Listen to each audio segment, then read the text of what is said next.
Hello, and welcome to Major Taylor Trail Keepers Stories from the South Side. I'm Dr. Brenda Marie Dixon, and it is so good to be back with you. I know it's been a little while since we aired a new episode. We took a season off in 2024, but make no mistake, the work never stopped. And today, in our return to CAN TV, we are so proud to kick off our new season of storytelling, restoration, and legacy building.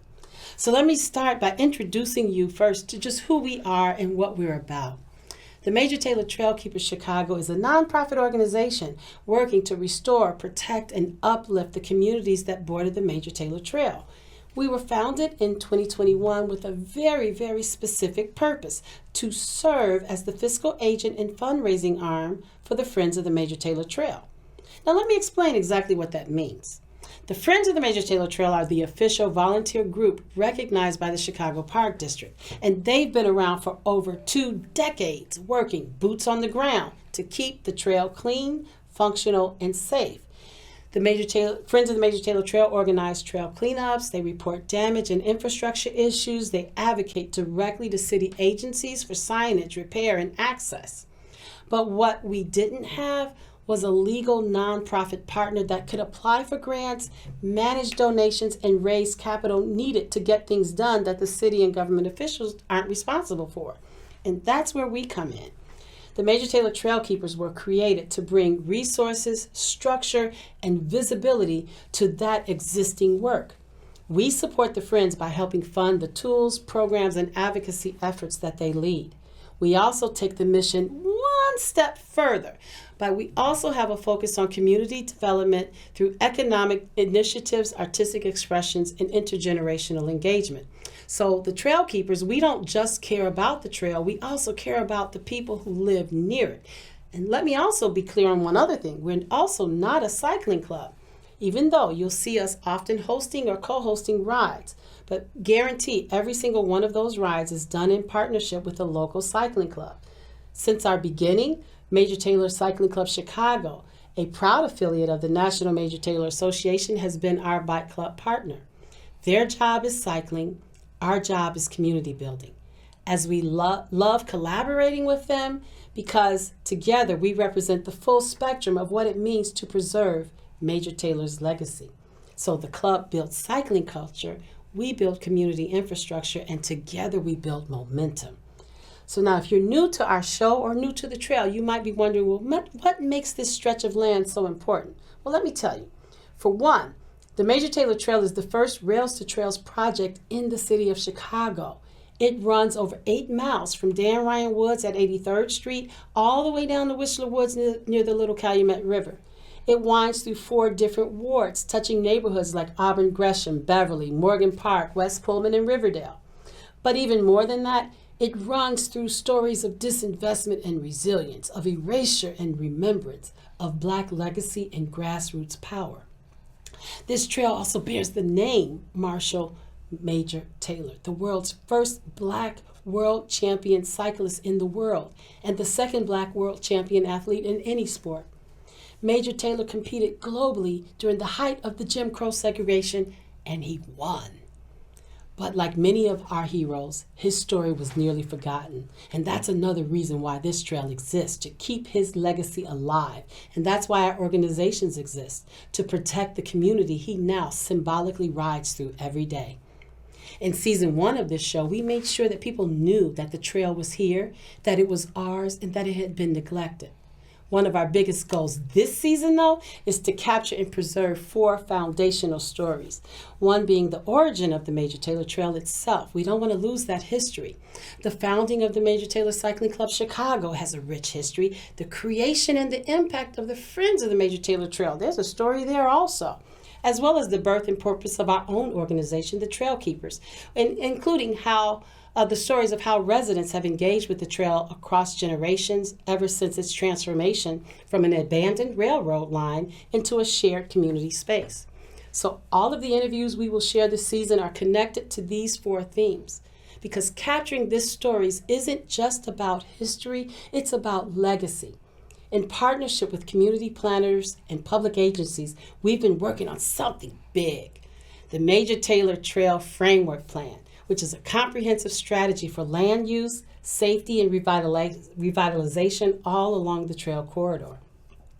We had the honor of collaborating with several partners to help shape this vision. Most notably, the Trust for Public Land has been instrumental in making this possible. So I got to give a special thanks and shout out to Jamie Simone and Carolyn Aboyle, whose leadership and advocacy brought key government partners to the table. Thanks to their efforts, we were able to gather representatives from the Chicago Department of Planning, the Chicago Park District, the Chicago County Forest Reserve, and other land-owning agencies who all play a role in the trail's future. So this multi-agency collaboration began more than 2 years ago, and it marked a turning point in our journey towards transformation. And here's what this plan includes. It has safety improvements like lighting, signage, and visibility, neighborhood connectors to better link schools, businesses, and parks along the trail, beautification initiatives that honor Black legacy and cultural identity, economic development tools to support locally owned businesses and youth jobs. So the goal is not just to fix a trail, it's to revitalize a region. As we do that work, we know that we must bring the next generation along for the ride. And so this year, we launched our very first youth leadership program at the Kroc Center, led by our community relations coordinator, Simone Woods, who's sitting here with me. Through workshops and events, we're giving young people the chance to learn about the history of the trail, the legacy of Major Taylor, and their own power as change makers. We believe that stewardship must be intergenerational, because the only way this legacy survives is if we pass it on intentionally, joyfully, and boldly. And that's why at our annual community bike ride, we began a new tradition last year. For the very first time in 2024, a youth voice delivered the tribute to Major Taylor. And that voice was none other than my granddaughter, Miaya Aaliyah Arrington. And this year, on the first Saturday after Labor Day, she will deliver the tribute again. But today, we've invited her to share it with you right here on this stage. Maya, the mic is yours. Hi, my name is Maya, and I'm the first youth to ever give a tribute speech for the Marshall Major Taylor Trail Keepers. Today, I'm doing my second speech. Today, I'm going to tell you I'm going to tell you a story about someone amazing. His name was Marshall Major Taylor, and I'm going to tell it like I am him. So it's kind of like I'm stepping into his shoes. It was a normal day. I walked to work with my father to the South Heights family's house. When we got there, Dan had me come to the backyard. "Is that mine?" I asked. "Yes," Dan shouted. "It's yours so we can ride bikes together. My father got it for you." I didn't know it then, but that bike was going to change my life. One day, Dan and I rode our bikes to the YMCA. Dan walked right in, but when I tried to go inside, they wouldn't let me because I was Black. That moment hurt, but it also made me want to push harder. By the time I turned 13, I started delivering newspapers to help my family. I used my bike every day. I loved doing tricks whenever I had free time and practiced. One day, I went into a repair shop called Hay and Riddles. While I was there, I showed off some of my tricks. The owner was so impressed, he hired me to perform in front of the shop to bring in more customers. I often wore my dad's military jacket, and that's how I got my nickname Major. Crowds used to gather just to watch me ride. Sometimes the traffic will get so bad, I have to call the police to clear the street. As I got older, I started racing. Not everybody liked that I was winning. At one race, a white man got angry that I had beaten him, so he choked me until I passed out. But that didn't stop me. In 1896, I entered a 6-day race and finished 8th out of 28 riders. That was only the beginning. In 1899, I became a world champion after winning the 1-mile sprint in Montreal, Canada. I proved that being Black doesn't mean being less. I showed the world that if you stay focused and ride with heart, nothing can hold you back.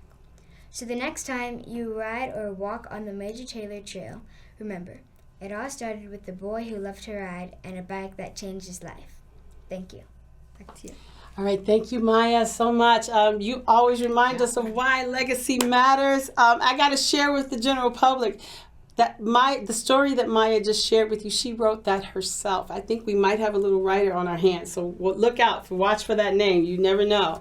But it's a journey that has began over 100 years ago with a little boy, black boy, and a bike who faced closed doors but rode anyway. A boy who was told no, but raced like he already belonged. A boy who dared to dream and proved the world wrong. When you speak, you help us remember who he was, Maya, and you help us imagine who you and your generation can become. And I'm not going to get emotional because this is my granddaughter. But anyway, now as I mentioned earlier, one of our biggest goals as trail keepers is to make sure this work doesn't end with us. For years, Peter Taylor, Ann Alt, and I have talked about this. We've been in this work for a long time. Well, they've been in it for over 2 decades. I've been in it since 2013, advocating, organizing, and showing up. But the truth is, we know we won't be here forever. And if we want Major Taylor Trail to remain vibrant, safe, and rooted in community, we've got to make sure the next generation is equipped to carry it forward. And that's why we launched our very first youth leadership program this year. But we knew we couldn't do it alone. So we asked someone who had already been showing up for us to help us year after year, Simone Woods. And she's been volunteering with us for several years now, helping recruit volunteers at our intersections, supporting our annual events, and even connecting us with grant opportunities. That was huge. But more than that, she believes in this work, she believes in our young people, and she believes in building community from the inside out. Simone stepped into the role of youth program coordinator, and she's been leading it with heart, vision, and results. So today we're really excited to talk with her about this new chapter in our journey. Find out what inspired her to take on this role, what the young people are learning, and where we hope to go from here. So Simone, welcome to the show. Yes, I'm so excited to be here. And to see Maya is like, yes, this is the type of programming I'm wanting to build upon. I've been volunteering with the Major Taylor Trail Keepers for about 4 or 5 years now. And in my activities with the trail, the one thing that has been missing is our youth. Where's our youth? Yeah, you were the first one to point that out to me in a big way, too. You know, it's about history. It's about knowing about a wonderful trail, bike trail that's on the south side of Chicago. It's about being able to move through certain neighborhoods. You learn about government and local engagement. So I thought, well, I mentioned to Brenda, let me help you build some type of youth programming. I'm a member of the Kroc Center, and it has a captured audience of youth. Yes, you're right. Right. So I started building some relationships at the Kroc Center, and the first programming has been after-school programs. Okay, that was my next question. I was going to ask you was how did you go about designing and shaping the program? What was most important to you in getting the work started? Because if you remember, I did when you said you would do it, I did not tell her how to do it. I was like, Simone, okay, you got it. Yes, take it. So, looking at youth and what's the right time, what's the right age group to get them early. Yeah. So the after school programs are broken up between the ages of like 10 to 14. And I worked with the program coordinator at the Kroc Center for the after school program. And we came up with, I could come in and do a 15 to 20 minute overview with these students after school. And the first couple of events were really fun. I hadn't been around any young people in a while. All my kids are grown. And it was Earth Day week. So it was a lot of fun. I brought candy. And it's like, okay, I need to do that. Where's the candy? I brought flowers. Okay. That they could, if they answered some of the questions, whoever answered the questions, they got the bouquet. Yeah, yeah. I brought seeds for them to plant. Okay. And they were very, very excited and engaged. And the program focused on the history of Major Taylor, telling them about Major Taylor. And to my surprise, many of them had heard of Major Taylor already. They did not know there was a trail right there on 119th. Yeah, and they need to know that. So bringing visibility that where the trail is, reminding them about who Major Taylor is. Mm-hmm. But then the program talked a little more about being a good citizen. Yes, what does it require to be a good citizen, and those skills that Major Taylor had. Yeah. Leadership, courage. And we talked about those things. Yeah. We talked about cleanup day and what things they consider to be community engagement. Yeah. So, again, the program has evolved. We did come back and do some programming during the summer camp. Yeah, that was the one that I was able to join you on. Yeah, yes. I did actually go to one of the youth events that she did, and I was so impressed with how you captivated the children's attention, and I especially loved how at the end the quiz. Yes. And that there's a children's storybook. I think was it whoever had the most questions correct wins the book. And is that something that you do at every session, that one of the children walk away with like a prize or gift of some sort? Correct. Because I was going to ask you what was. For me, that was my highlight, but from your perspective, if you had to just come up with maybe 2 highlights, that was your best moments or most memorable moments from this year's program, what would those 2 be? And then I'm going to ask you another question about the future. So I did recognize that the ages between 9 and 10 and 11 is that sweet spot. Yeah. Because those kids were really engaged, and they had a lot of discussion points. Mm-hmm. So, for example, one young man, when I asked him what did he think made you a good citizen, he said not stealing. Okay. I said, well, yeah. Yeah. And it's like these kids are on it. Yeah. They're not asleep. Yeah. We talked about citizenship. Do you know what it is required to actually be a U.S. citizen? Yeah. Okay. And one answer was you have to pay for it. I was like, wow. Yeah. I mean, these kids are not asleep at the wheel. If you were but that's not. And I corrected them. Yeah. But there are people that have to pay to become citizens to get to cross the border. Right. So, but anyway, those were those kind of just like, our young people are not totally unaware of what's going on, but being engaged, intentional engagement. So, in this program is what I really want to highlight. And that's what I want to ask you before we go into the future question. Just if you had to give me a bullet point answer, what would be 3, no more than 4, just bullet points? What are the kinds of things that the students are learning in the youth program that you've designed? Just rattle off like 3 or 4, but this may get more people to want to send their kids to the Kroc Center. They're learning about Major Taylor. Okay. And who he was. Perfect. They are learning about the trail, where it is.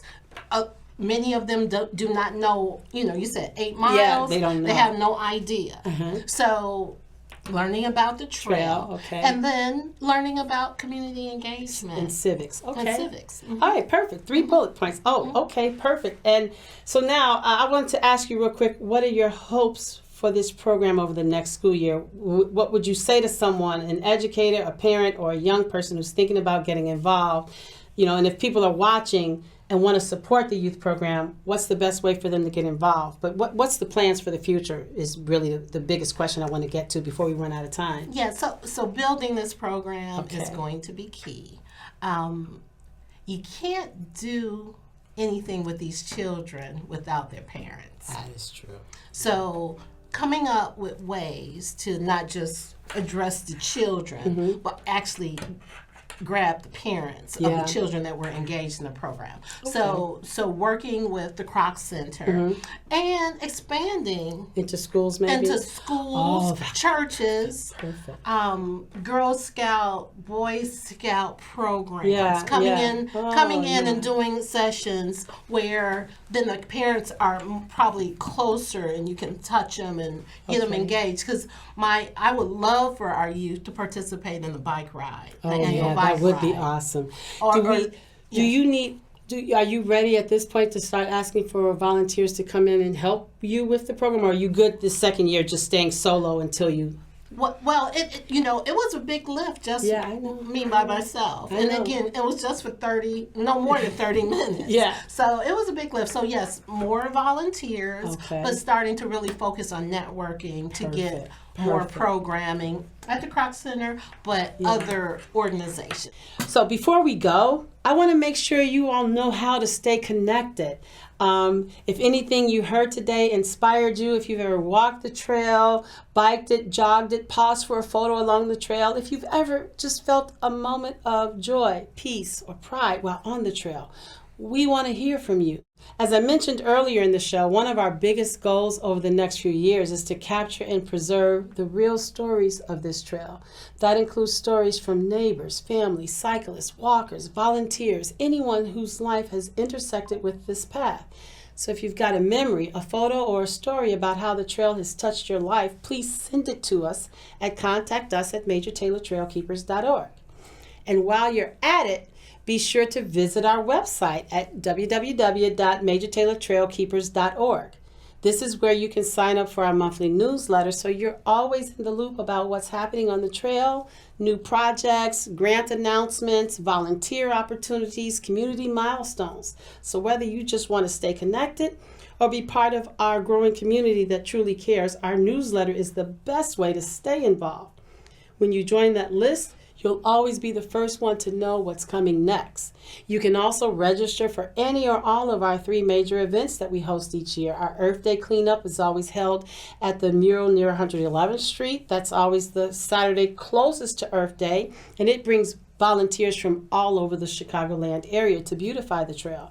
Our Summer Mural Restoration Day, where we repaint, restore, and care for the second mural near 127th Street, that's always held 2 Saturdays before Labor Day. And of course, our signature event, the annual Major Taylor Trail Community Bike Ride and Friend Raiser, held every year on the first Saturday after Labor Day weekend. That event is a celebration, a tribute, and a family reunion. If the $35 registration fee is a barrier for the Friend Raiser, don't worry, just enter the discount code FREE, because what matters most to us is that you show up. Come ride with us, come walk with us, come remember with us. Remember those who came before us, who built, preserved, and protected this space when no one else would. And you also get a lunch in there. So come and belong to a community that sees you, welcomes you, and believes in the power of joy, justice, and legacy. Thank you so much for joining us for this first episode of Stories from the South Side. We're the Major Taylor Trail Keepers and the Friends of the Major Taylor Trail, and we hope to see you out on the trail real soon. Until next time, I'm Dr. Brenda Marie Dixon, and I'll see you on the trail.